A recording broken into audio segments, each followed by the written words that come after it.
Ann, how can what you've written in this book guide churches as we enter the post-pandemic period?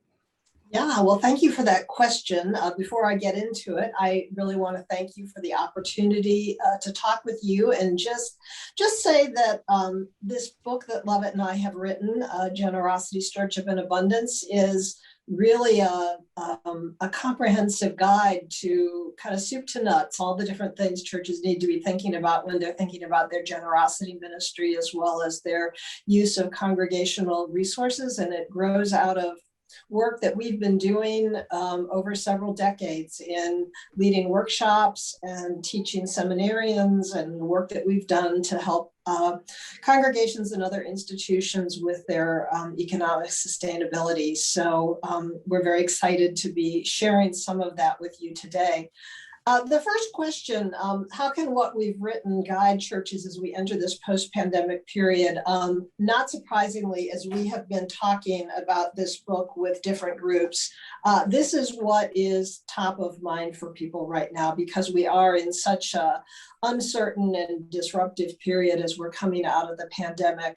But I think one thing that everyone needs to keep in mind as we are emerging from the COVID period is that while it is a period of great disruption and uncertainty, it's also a time in which no two churches are exactly in the same situation. We are learning more each day that the pandemic did not have the same financial effect on every individual and household. Some have suffered greatly. Losing houses, losing jobs, losing businesses. But there are other individuals who have come through the pandemic quite well, and in some cases even better off if they've been able to cut back on expenses and receive government stimulus checks and see their retirement account increase in value. The same is true of churches. There are churches that have been forced into closure, and there will likely be more.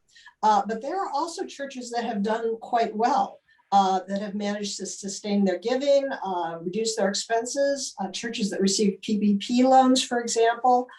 So everyone is in a really different situation as we enter this post-pandemic period. And so I would say the first critical lesson is to not make assumptions, to really take stock of what's going on in your church with regard to your finances and your giving, and to also really pay attention to what the situation is with your givers and your congregants. This is one of the themes in our book, the importance of paying attention and the importance of knowing your givers. That's good advice at any time, but it's particularly good and important advice now, that you don't just make assumptions about what's going on. It was interesting to be writing this book. We were doing the writing of the book during the early months of the pandemic, and I was continually asking myself the question, how does this change what we have to say? And over again, I concluded that the basic practices that we outline in our book, sort of the fundamentals of generosity and stewardship, are just as relevant now as they were during and after the pandemic. So I think that the same sort of basics are absolutely applicable in this post-pandemic period. But I also want to lift up what is one of the subtexts of our book, which is that while it's very important that churches master the basics and do a good job, do even a better job at the fundamentals of generosity and stewardship, we also live in a time when it's important that we think beyond the basics. We live in a time that really demands what I call creative both and thinking. And this isn't just true with regard to generosity and stewardship. It's true with every aspect of church life now. It isn't just true during and after the pandemic. It was really true before the pandemic, because the church had already been in a time of change and transition, moving from an attractional to a post-attractional period. And in many areas of church life, the pandemic has just accelerated a movement that was already underway. I think perhaps the best example of this is digital giving, because one of the major lessons of the pandemic was, of course, the importance of digital giving. And if there's been a silver lining in the pandemic, it's that churches that had dragged their feet for years or even decades finally realized that they had to take a leap into the 21st century and develop ways for their congregations to give electronically. So, establishing the ability for people to give electronically is one of the basics of a good generosity ministry.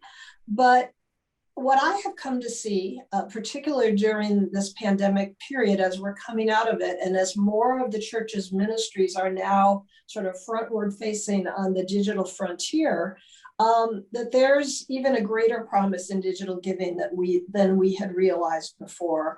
I think up until this point, we saw digital giving as a more convenient way for someone who may have already, who may normally put their offering in the plate on Sunday morning. Digital giving became a more convenient way for them to give, a way for the church to receive revenue streams more regularly. Those are important advantages, but I think there's an even greater promise to digital giving. I think that as the church continues to advance on the digital frontier, digital giving is going to more and more become the way in which the church engages and grows new givers. And so I think what we're going to see is a need to develop new capacities, not only to receive digital gifts, but to learn how to cultivate donors through electronic appeals. And if you think about the way other nonprofits are raising money and connecting with their constituencies in this day, they're doing it through a lot of electronic communication and electronic appeals. And I think as we come out of the pandemic, we're going to see the future of the church's generosity ministry moving increasingly online. So that's kind of the big things that I see related to the post-pandemic period. Thank you. And I couldn't agree with you more about the digital giving. I think that's leading into some very exciting and new areas with that.